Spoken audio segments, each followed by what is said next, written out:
हम क्लास ले रहे हैं क्योंकि हमको भी काम है। अब मेरा अगला क्लास भी हमको पढ़ाना है, आज से एंटोमोलॉजी पढ़ाना चालू कर दिए है। ए जे एंटोमोलॉजी वाला ही तुम लोग बोल देना पढ़ना होगा तो, ठीक है। जो लोग एंटमो का जानकारी लेना चाहते होंगे, थोड़ा सा भी उनको नहीं पढ़े होंगे, तो बोल देना कि एंटमो हम पढ़ाने जा रहे हैं। जिसको पढ़ना होगा वो पढ़ लेगा एंटमो। हाँ सौरभ, क्या मैसेज कर रहे थे बताओ। सौरभ, सौरभ,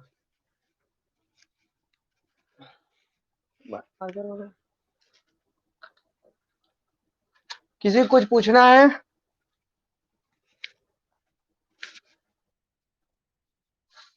हम्म,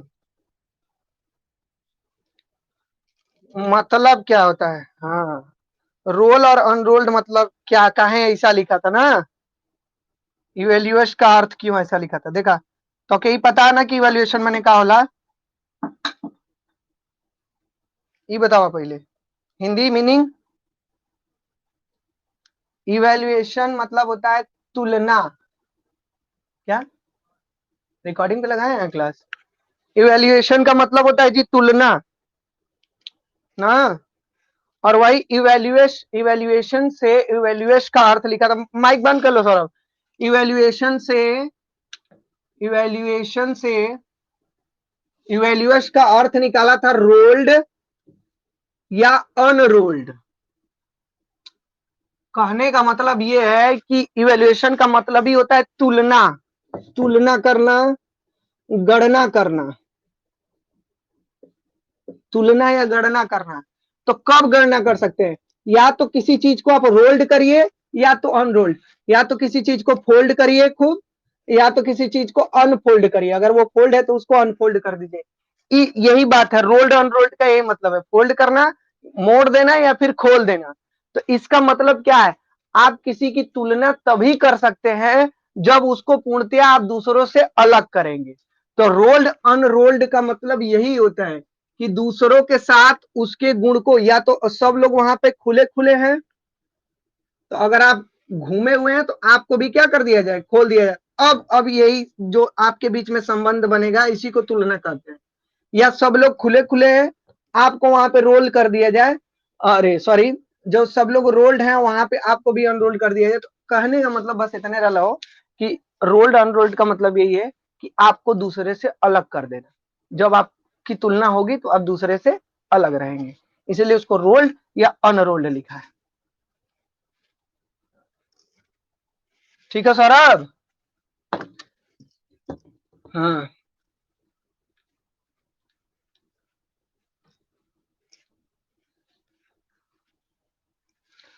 कहाँ थे हम लोग, क्या पढ़ा रहे थे हम, क्या पढ़ा रहे थे? रूट कल्चर, हाँ, रूट कल्चर। रूट कल्चर में कुछ बताए भी थे कुछ हद तक, कहाँ तक गए थे हम लोग? देखा अब तुम लोग को ये बड़ा इजी लगेगा जी, क्या कि एक का दिन का हम लोग समझ गए ना। अब जितना कल्चर बताएंगे रूट, ऐसे लगेगा ना कि रोज रोज एक ही चीज पढ़ रहे हैं क्या, सब सिमिलर है क्या, क्योंकि वो अब हम लोग समझ गए प्रोसेस से ही। अब एक दो कल्चर बताने के बाद, जैसे एंथर, पोलन, कैलस, ये दो तीन कल्चर हैं, इन सबको बताने के बाद फिर अगले टॉपिक पे चला जाएगा। बाकी और सब कल्चर आप अपने से देखेंगे, नहीं आएगा तब हमसे पूछेंगे कि सर जी इसमें क्या अंतर था, तो हम बताएंगे। तो कुल कल्चर झूठे पढ़ ली, सब मेथड जान गए हम लोग, केमिकल्स जान गए हैं, स्टरलाइजेशन जान गए हैं, पोरिंग जान गए, इनाकुलेशन जान गए, इंक्यूबेशन जान गए। अब एक दो कल्चर देख लेते। तो रूट कल्चर में सबसे पहला सिलेक्शन ऑफ एक्सप्लांट था, सिलेक्शन ऑफ एक्सप्लांट, एक्सप्लांट। अब एक्सप्लांट में क्या क्या सेलेक्ट किया जाएगा? तो रूट कल्चर है तो क्या सेलेक्ट करेंगे? रूट, देखा कौनो नहीं बोले, रूट सेलेक्ट करेंगे है। तब बोलना चाहिए ना सर गलत लिखे हैं।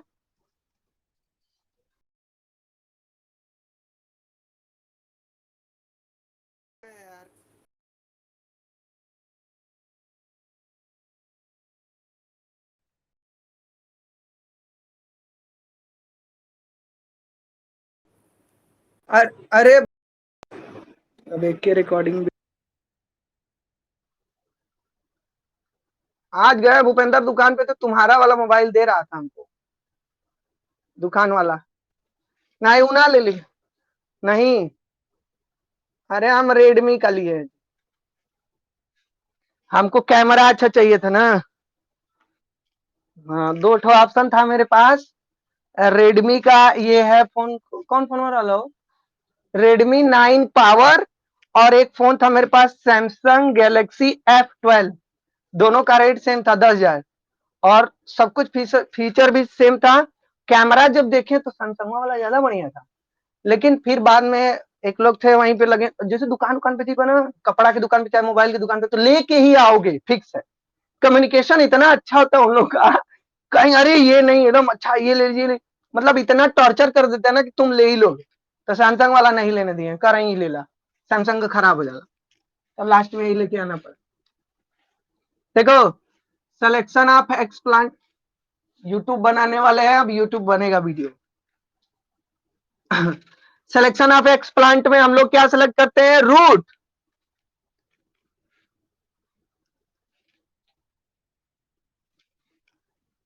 सीड, उन्होंने नहीं बोल रहे। हाँ ठीक है, तो अब फिर सीड सेलेक्ट करने के बाद इसका क्या करेंगे, स्टरलाइजेशन करेंगे। किससे करेंगे, स्टेरिलाइजेशन किससे करेंगे, हाइड्रोजन परऑक्साइड और सोडियम परऑक्साइड से कर सकते हैं। हमने आपको बताया था कि एजी मरकरी वाला, सिल्वर वाला, या जो भी क्या बोलते हैं वो, जिसमें नाइट्रोजन, हाँ नाइट्रेट, हाँ जिसमें नाइट्रोजन प्रेजेंट रहेगा, या ये जो तत्व वाले हैं सब, सिल्वर हो गया, मरकरी हो गया, लोहा हो गया, सोना हो गया, ये सब जिसमें रहेंगे, ये सब नहीं लेंगे। काहे लिए लेंगे अगर, हाँ तो, हाँ उसका पॉड, उसके पॉड से जो कैम्बियम डेवलप हो रही होती है वो क्या हो जाती है, फट जाती है और डेवलप नहीं हो पाती है। ठीक है, तो क्या क्या ले सकते हैं हम लोग बताओ, हाइड्रोजन परऑक्साइड, अरे नहीं हो, सोडियम परऑक्साइड।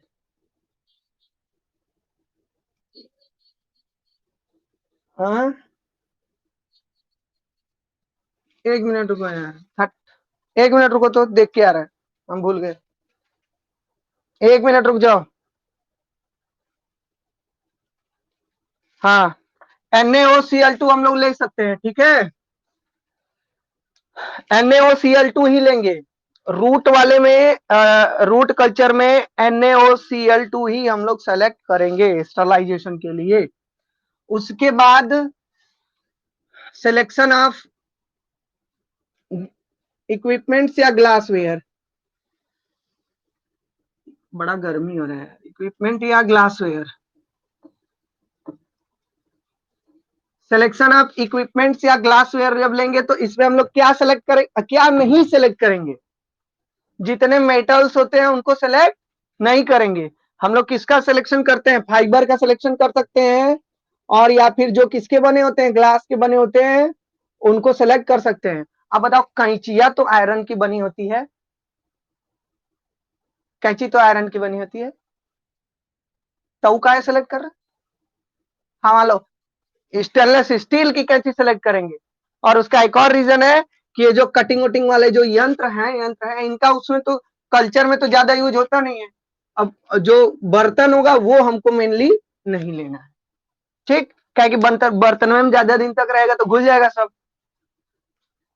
ठीक बा हो, तो कुल फोरसेप और जितना है सब सेलेक्ट कर लेंगे। उसके बाद स्टरलाइजेशन करेंगे। स्टरलाइजेशन किससे कर सकते हैं हम लोग, फ्लेम से। फ्लेम में क्या क्या यूज करेंगे, यहाँ पे लिखोगे, बर्नर, बर्नर, हाँ फ्लेम में हॉट वाटर, बर्नर यूज करेंगे। और क्या यूज कर सकते हैं, स्टोव यूज कर सकते हैं, स्टोव, जगह बोल जाला स्टोव, स्टोव यूज कर सकते हैं। और उसके बाद फिल्टर पेपर, फिल्टर पेपर से कर सकते हैं, फिल्टर पेपर से, फिल्टर पेपर से हम लोग क्या कर सकते हैं, स्टरलाइजेशन इन सबका कर सकते हैं। तो ये चीजें सीजस उजस के लिए क्या हो गया, ये फ्लेम लेम।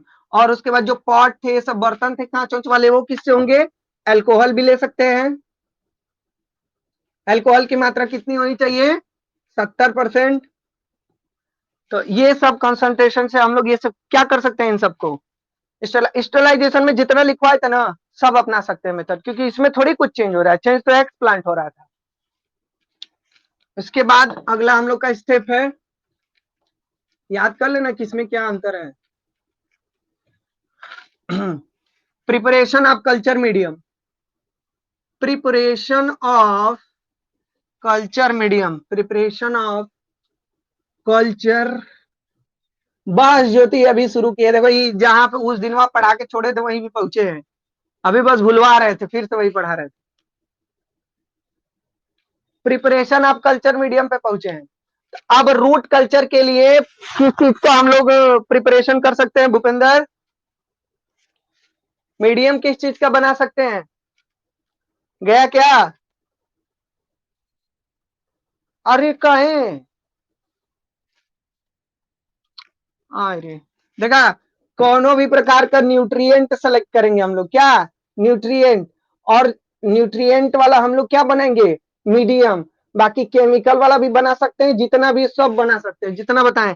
लेकिन एग्रीकल्चर पढ़ रहे हैं, कम खर्चा में तैयार करना है प्लांट्स, तो हम लोग क्या करेंगे? न्यूट्रिएंट मीडियम किसका बनाएंगे? जितना भी हम लोग को यहाँ पे लिखोगे एक्सट्रैक्ट ऑफ, हाँ अरे ठीक ठीक, और रिकॉर्ड कर दिए। एक्सट्रैक्ट ऑफ प्लांट, उसके बाद जी coconut, coconut milk, coconut milk, fruit juice, fruit juice, इन सब का यूज करके हम लोग 17 न्यूट्रिएंट प्रोवाइड करने वाला एक मीडियम बनाएंगे। ठीक है, तो यहाँ पे लिखोगे जितना तुमको याद आएगा, सब सब लिख दोगे। अब एक्सट्रैक्ट ऑफ प्लांट में क्या हो सकता है जी? प्याज का छिलका, आलू का छिलका, गोभी उभी सब्जी पत्ती, ये सब जितना भी होता है सब बॉयल करके या फिर उसको ठंडा करके काट के जैसा मेथड से बना सकते हैं हम लोग। तो यहाँ पे ये सब चीजें हमको दिखाना जरूरी होगा। Extract of plant, coconut milk, fruit juice, यहाँ पे यूज कर सकते हो केमिकल। बस बात इतनी है ना कि जितना हेडिंग लिखोगे उसमें थोड़ा थोड़ा लिखना पड़ेगा कि क्या क्या यूज करना है। कोकोनट मिल्क की किस लिए है, फ्रूट जूस में कौन सा लोगे, तो जिसमें जो जो न्यूट्रिएंट हमको मिलेगा 17 बनाना है। तो ये सब चीजें हम लोग सेलेक्ट करके मीडियम तैयार कर सकते हैं। ठीक है हो? कोकोनट लिखे हैं, गड़बड़ा के लगा स्पेलिंग, COCONUT। तो ये सब लेके हम लोग भूपेंद्र बना, ये हम लिखवाएंगे, अभी हम बस बता रहे हैं, अब लिखवाएंगे, जब लिखवाएंगे तब ना पूरा एकदम एक एक लाइन, एक एक लाइन बस बताती कि तू लोग याद हो जाए, याद हो जाएगा तो खुद लिख लोगे, हमारी जरूरत नहीं पड़ेगी। तब प्रिपरेशन ऑफ कल्चर मीडियम, इन्हीं चीजों से हम लोग कल्चर मीडियम तैयार कर लेंगे। अब कल्चर मीडियम जब तैयार करेंगे तो उनका क्या करना पड़ेगा? स्टरलाइजेशन, ताकि हम लोग का हाथ गंदा है लिखते समय, इधर उधर इधर मुंह पे, इसीलिए। तो स्टेरिलाइजेशन। ओ, एक इंपॉर्टेंट बात, भारत में 2 वैक्सीन लग रही थी, कोवैक्सीन कोविशील्ड, 2 लग रहा था ना, तीसरा लगने लगा, तीसरा कौन सा? तीसरा कौन सा लग रहा है? तीसरी कौन सी वैक्सीन को मंजूरी मिली है? कहाँ हुआ तू लोग? हाँ। हम जान जाओ बनारस में रह के रोज स्लॉट देख रहे हैं, बहुत जाता है, मिलता ही नहीं हमको स्लॉट होए, जितना पास है इधर नहीं, दूर दूर मिलता है, क्या करेंगे दूर जाके वैक्सीन लगवाने। अब लगेगा अगले महीने से, यहाँ कम हो जाएगा। तो तीसरी वैक्सीन जो है उसको स्पुतनिक, स्पुतनिक का नाम है, इसको मंजूरी मिल गई है। काय लिए मंजूरी मिल लिया हो इनके, काय कि इसका एक्सपायरी डेट इन सबसे ज्यादा है, जो 28 दिन 30 दिन 48 दिन कुछ ऐसा था ना लगने का, कोवैक्सीन कोविशील्ड का, तो इसका इन सबसे ज्यादा है स्पुतनिक का, 10-15 दिन। तो ये थोड़ा सा भाई, अब देख रहे हो फर्स्ट डोज लग ही नहीं पा रहा है, तो सेकंड कहां से लगेगा? तो इसीलिए स्पुतनिक है कि इसका थोड़ा सा वैलिडिटी ज्यादा है, तो याद रखिए, स्पुतनिक लग गए, स्पुतनिक। एक को लड़का था, उससे पूछे स्पुतनिक वैक्सीन कहाँ की है, तो कह रहा है कि पुतिन दिए हैं, इसीलिए उसका स्पुतनिक नाम है। देखा, प्रिपरेशन ऑफ कल्चर मीडियम हो गया। स्टेरलाइजेशन किससे करेंगे उसका? अब बताओ, स्टेरलाइजेशन कहाँ करेंगे? कल्चर मीडियम का जो स्टेरलाइजेशन होगा, कल्चर मीडियम का जो स्टेरलाइजेशन हम लोग करेंगे, किसमें करेंगे? ऑटोक्लेव में कर, हाँ, ऑटोक्लेव में कर सकते हैं, या स्टीम के भाप के द्वारा भी कर सकते हैं। लेकिन इस कल्चर में मूलतः हम लोग किससे करेंगे? ऑटोक्लेव से। अब ऑटोक्लेव के बारे में तुम लोग जानते होगे, प्रैक्टिकल की फाइल में बड़ा सा ऑटोक्लेव बनाए थे। तो ऑटोक्लेव के बारे में यहाँ लिखोगे कि ऑटोक्लेव क्या होता है, कैसे वर्क करता है, कोई जानता है? तो बताओ, लिखवाए हैं, जानना ना, बता नहीं गया, बताओ जी। ऑटोक्लेव, सौरभ, भूपेंद्र, और क्या बोलते हैं, अमरीश, अवनीश, जितने लोग हैं, जो लोग हैं, बताइए। आवेश,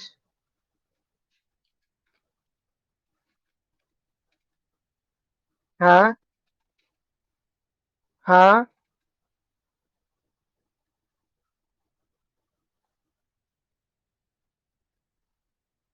हाँ, वेरी गुड। कुकर को भी हम एक ऑटोक्लेव बोल सकते हैं। हाँ, और कैसे ओला है मैं लगे?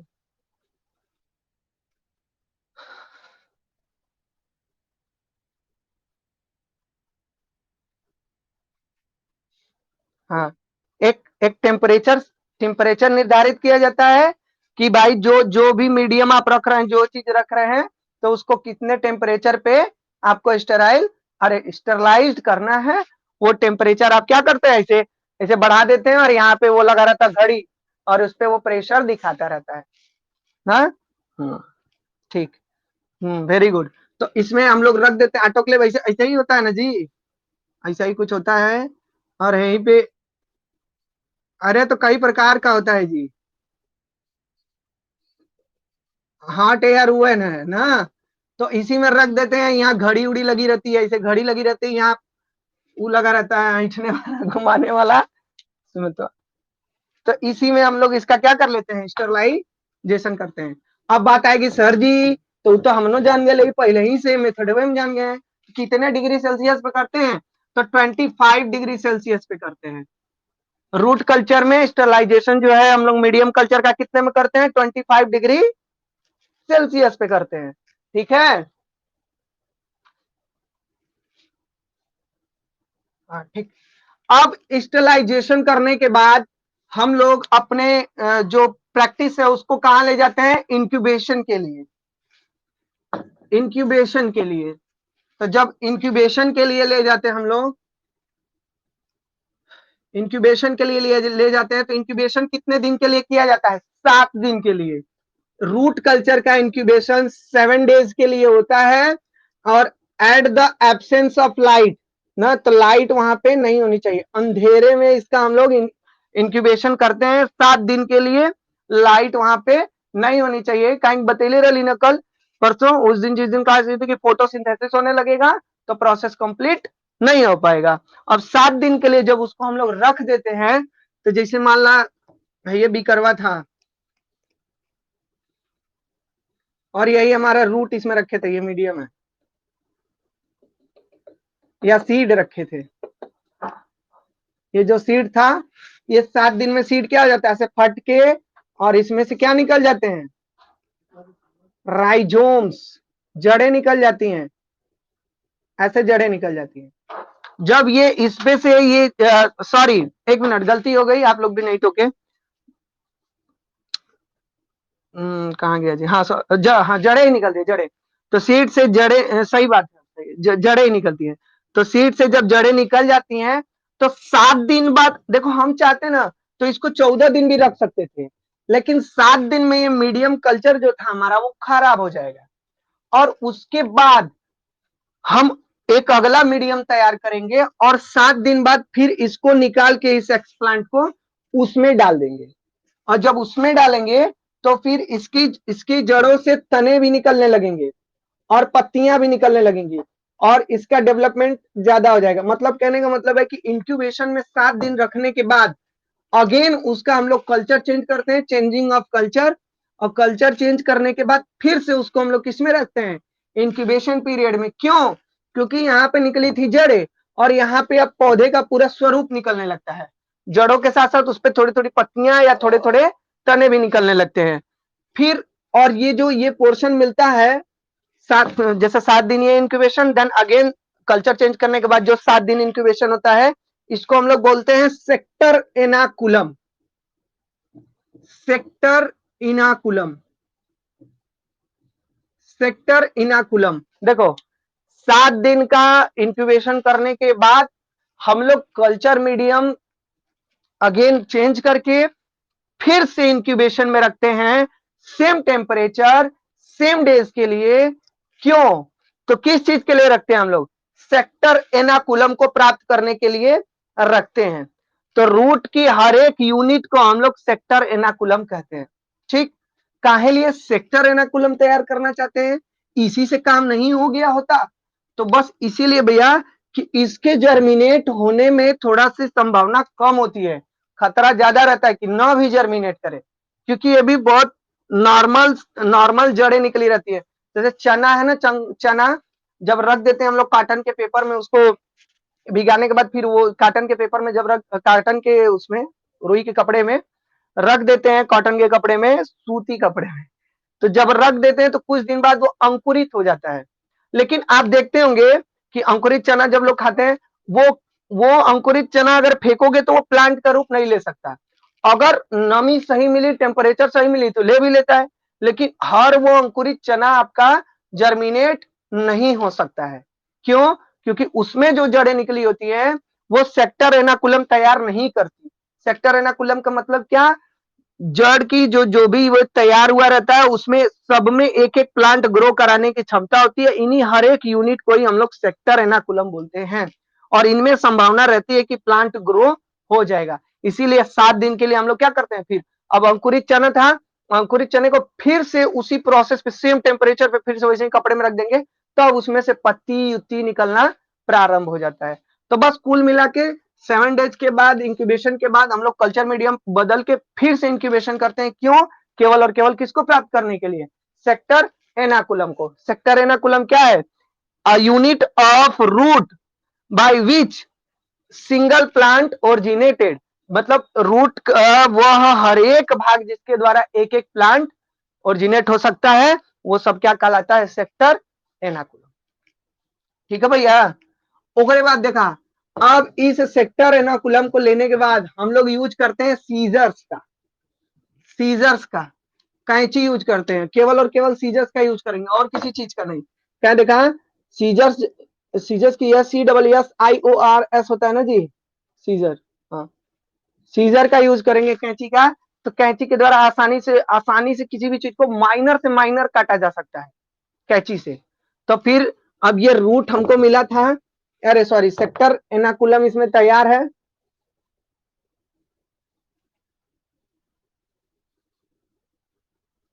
यही सेक्टर एनाकुलम तैयार है, इसमें ग्रो करने की क्षमता है, सब में अपना अपना जड़, अपना अपना तना निकलने लगा है। तो अब इसको हम लोग क्या करेंगे? सीजर से काट लेंगे और काटने के बाद फिर इसको ले जाके हम लोग क्या करा सकते हैं? हार्डनिंग, हार्डनिंग करा सकते हैं ले जाके ग्रीन हाउस में, या फिर उसके जैसा नेचर प्रोवाइड करा के उसको ग्रो करा सकते हैं। ठीक है जी, तो यही प्रोसेस। हाँ बोलो।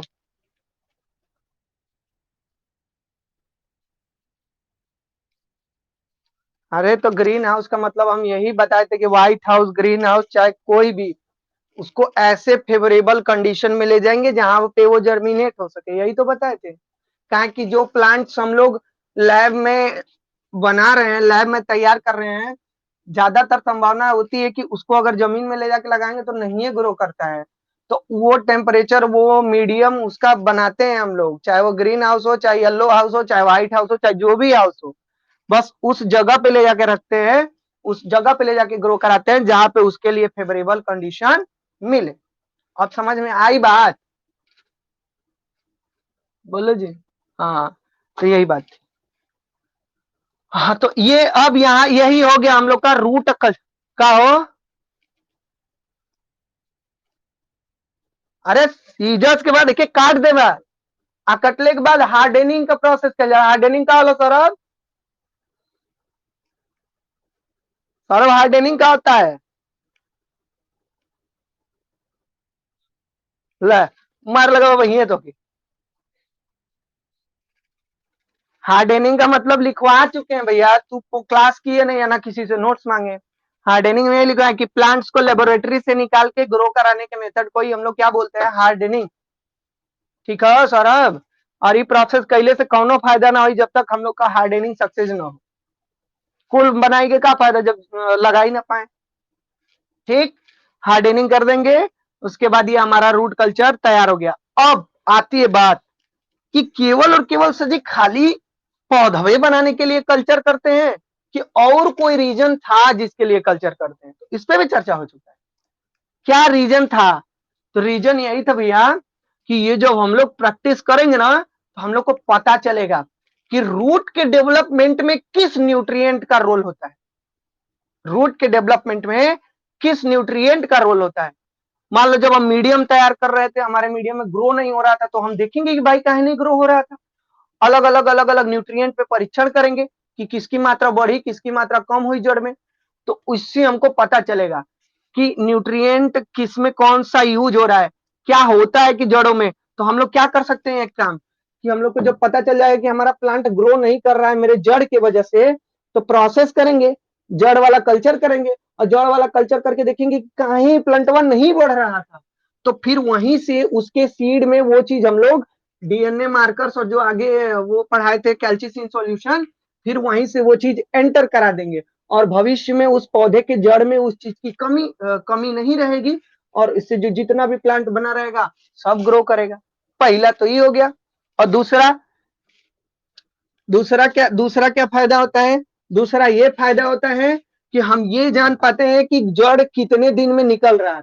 ये जो 7 दिन था, तो इस 7 दिन परीक्षण किया जाएगा कि पहले दिन में कितना निकला, दूसरे दिन में कितना निकला, किस डे पे उसकी रफ्तार अधिक थी, किस डे पे उसकी रफ्तार कम थी। तो इससे हमको इन सब चीजों का पता चलेगा कि विद इन टाइम हम कौन सा प्लांट है जो जल्दी से ग्रो करा लेंगे, इसका पता चलेगा। उसके बाद आता है, हमको ये भी पता चला था कल्चर करते समय हम नाइट्रेट वाला प्रयोग किए थे स्टेरलाइजेशन में, तो उखड़ गया था। तो ये भी पता चल गया कि भाई जब रूट कल्चर करेंगे तो उसमें नाइट्रेट आयन का यूज नहीं होना चाहिए। और उसके बाद तो जानते ही हो कि इस कल्चर से अत्याधिक अत्याधिक दिन तक ग्रोथ, अत्याधिक प्लांट बना सकते हैं। इसको हम लोग आसानी से कंजर्व करके रख सकते हैं। समझ में आई बात? इसको बनाने के बाद मीडियम में रख दिए, ऐसा मीडियम बना दिए जिसमें ग्रोथ नहीं होगा लेकिन वो बचा रहेगा। मम्मी जानते ना, मम्मी जो डेड बॉडीज होती हैं उनको उसमें लपेट के रख दिया जाता है, डेड बॉडी सड़ती ही नहीं है। तो ये सब हम लोगों को नॉलेज मिल जाएगा किससे? रूट कल्चर से।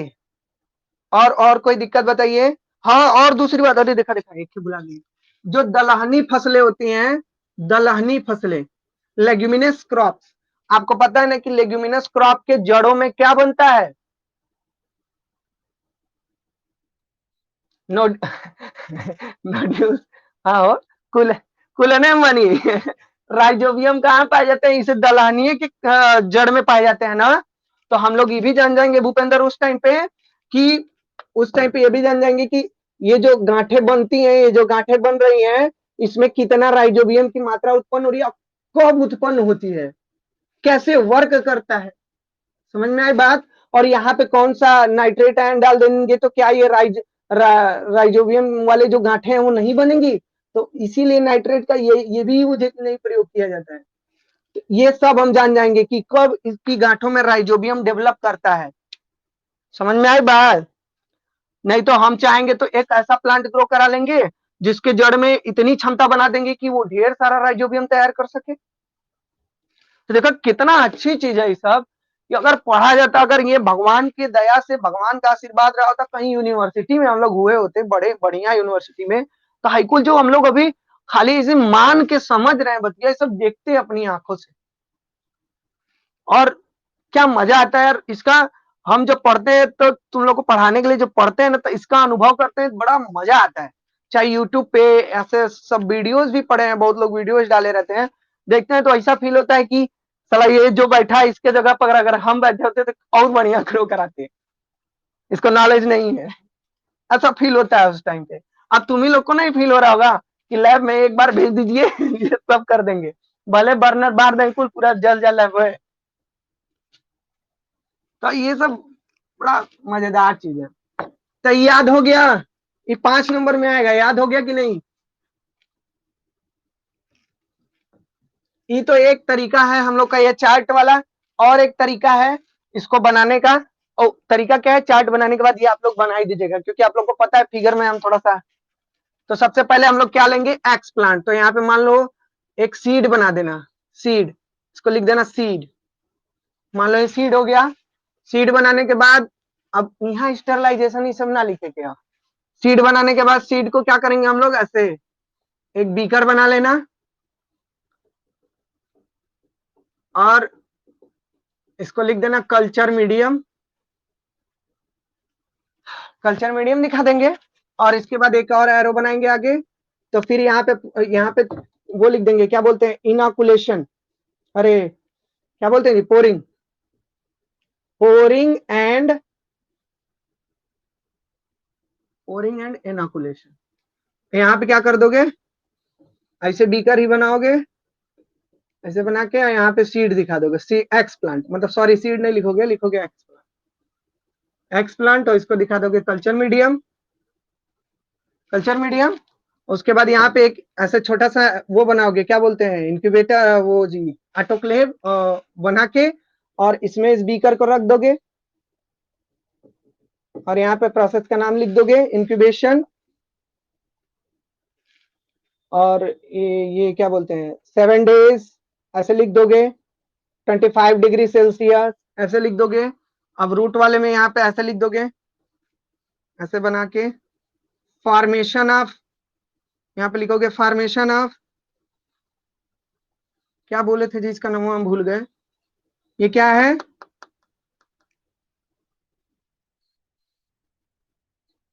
हाँ sector Ernakulam, formation of sector Ernakulam, ऐसे सेक्टर एनाकुलम लिख दोगे। उसके बाद यहाँ पे ऐसे मान लो ऐसे थी, और यहाँ पे लिख दोगे हार्डनिंग। और यहाँ पे कोई से जो नहीं इतना बड़ा बड़ा पौधा मिलता है जी, ऐसे प्लास्टिक लगा होता है गोल का, मिट्टी उट्टी, तो ऐसा कुछ फिगर बना दोगे,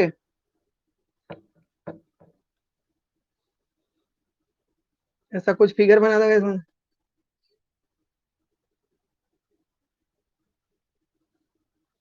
ऐसे अब भूपेंद्र सिखाया ही नहीं।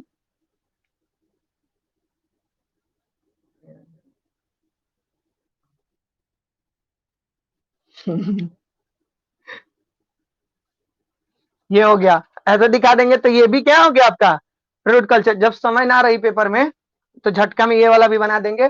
बस याद रहेगा कि कौन सा केमिकल वाला लिख रहे हैं, सब वो सब का नंबर लिख देंगे, ताकि एग्जामिनर को यही समझ में दिख जाएगा।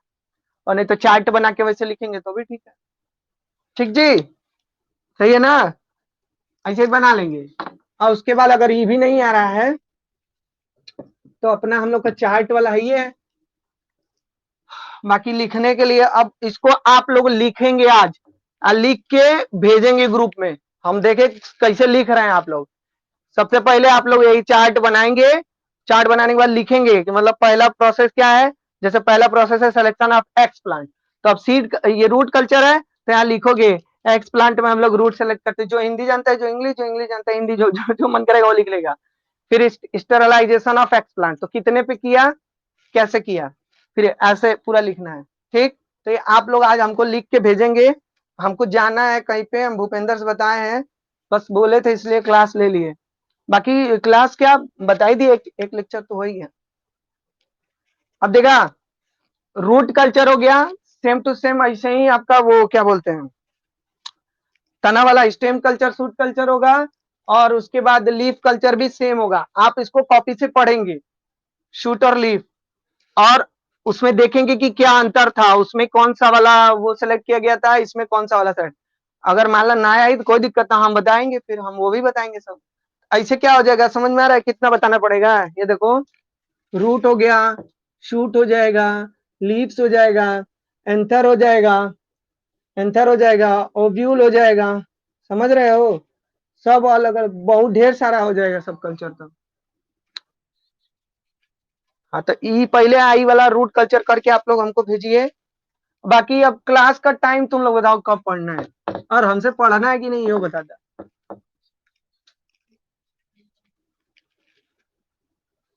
क्या बजे सब लोग जो बताएंगे वो नहीं, एक लोग तो 8 बजे, तुम मान लो तुम्हारा खाली हो गया 8 बजे, और लोग बताओ जी मॉर्निंग में क्या समय सही रहेगा। किसी को दिक्कत 8 बजे से?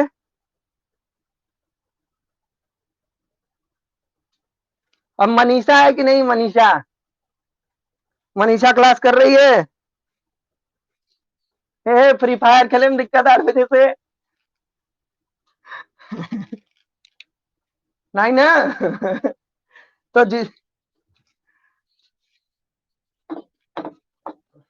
तो अकेले में बोलेंगे, ठीक है? तो जिसको जो दिक्कत है बता दीजिए, 8 बजे से अगर क्लास है तो फिर 8 बजे यार हमको अपना टाइम मैनेज करना पड़ेगा। चलो ठीक है, 8 बजे से कल क्लास चलेगा, कल ही चलेगा। कल से 8 बजे से क्लास चलेगा सुबह। हाँ, तो कल से अब डेली 8 बजे चलेगा क्लास। कहा देखो, वैसे भी शाम वाले में हम खुद खाली नहीं है, शाम वाले में मेरा कई क्लास चालू हो गया है और लड़का बहुत बढ़िया पढ़ रहे हैं, हम बहुत खुश हो गए हैं। हम बस मिस कर रहे हैं अपने सौरभ सर को, उनका क्लास हम बोले अभी। लड़के बोल रहे हैं जैसे जो अवध अवध वाले हैं, उन सब में सेकंड सेमेस्टर में बायोकेमिस्ट्री है, तो वो सब तैयार हो जाए तो उन्होंने को क्लास चलाना है। सर जी के पढ़ाया हुआ देखे बड़ा दिन हो गया।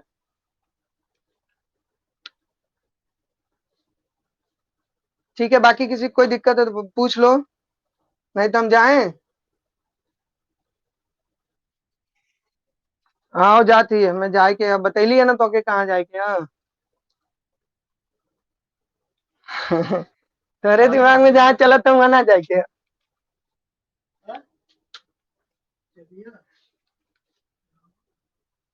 अरे यार क्लास रिकॉर्ड